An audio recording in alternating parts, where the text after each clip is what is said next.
सवित्री व्रत की कथा। प्राचीन समय में मद्र देश में अश्वपति नाम के एक प्रतापी राजा राज्य करते थे। उनकी कोई संतान नहीं थी। राजा और रानी ने अनेक वर्षों तक माता सवित्री की कठिन तपस्या और पूजा की। उनकी भक्ति से प्रसन्न होकर देवी ने वरदान दिया कि उनके घर एक तेजस्विनी कन्या जन्म लेगी। कुछ समय बाद राजा के घर एक सुंदर और गुणवान कन्या ने जन्म लिया। उसका नाम सावित्री रखा गया। सावित्री बड़ी होकर अत्यंत बुद्धिमान, पतिव्रता और धर्मपरायण बनी। जब विवाह योग्य हुई तब राजा ने उसे स्वयं अपना वर चुनने की अनुमति दी। सावित्री वन में गई और वहां उसने सत्यवान नाम के राजकुमार को देखा। सत्यवान अत्यंत धर्मात्मा और वीर थे, लेकिन वे वन में अपने अंधे माता पिता के साथ साधारण जीवन जी रहे थे। सावित्री ने सत्यवान को ही अपना पति चुना। जब देवर्षि नारद को यह ज्ञात हुआ, तब उन्होंने राजा अश्वपति से कहा कि सत्यवान बहुत गुणवान है, परंतु उसकी आयु केवल 1 वर्ष शेष है।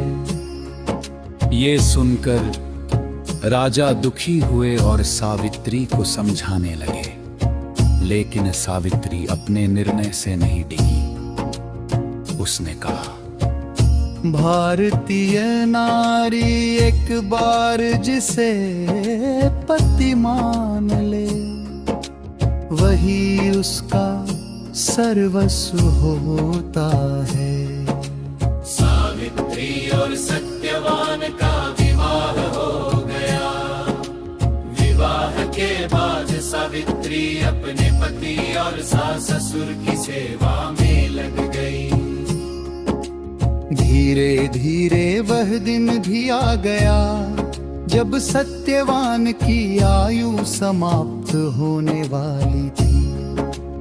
उस दिन सावित्री ने व्रत रखा और अपने पति के साथ वन में गई। सत्यवान लकड़ी काटते समय अचानक बेहोश होकर गिर पड़े और उनके प्राण निकल गए। तभी यमराज वहां आए और सत्यवान के प्राण लेकर चलने लगे। सावित्री भी उनके पीछे पीछे चल पड़ी।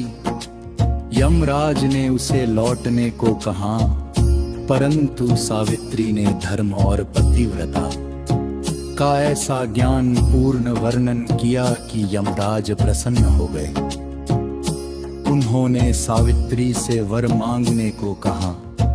सावित्री ने पहले अपने अंधे सास ससुर की आंखों की रोशनी और उनका खोया राज्य मांगा।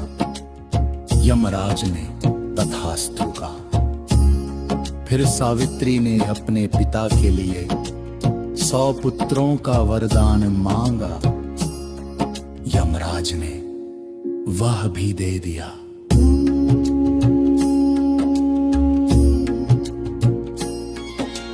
अंत में सावित्री ने कहा,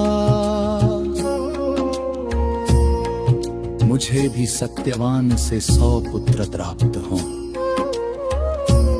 यमराज तुरंत समझ गए कि बिना सत्यवान के यह वरदान पूरा नहीं हो सकता। सावित्री की अटल पतिव्रता और बुद्धिमानी से प्रसन्न होकर उन्होंने सत्यवान को पुनः जीवन दान दे दिया। सत्यवान जीवित हो उठे और सभी सुखपूर्वक अपने राज्य लौट आए। तभी से विवाहित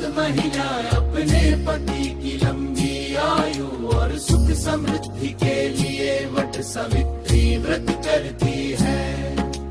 वट वृक्ष की पूजा कर सावित्री सत्यवान की कथा सुनती है। व्रत का महत्व पति की दीर्घा के लिए, अखंड सौभाग्य की प्राप्ति हेतु, परिवार में सुख समृद्धि और शांति के लिए, दाम्पत्य जीवन में प्रेम और विश्वास बढ़ाने के लिए। सावित्र्यै नमः।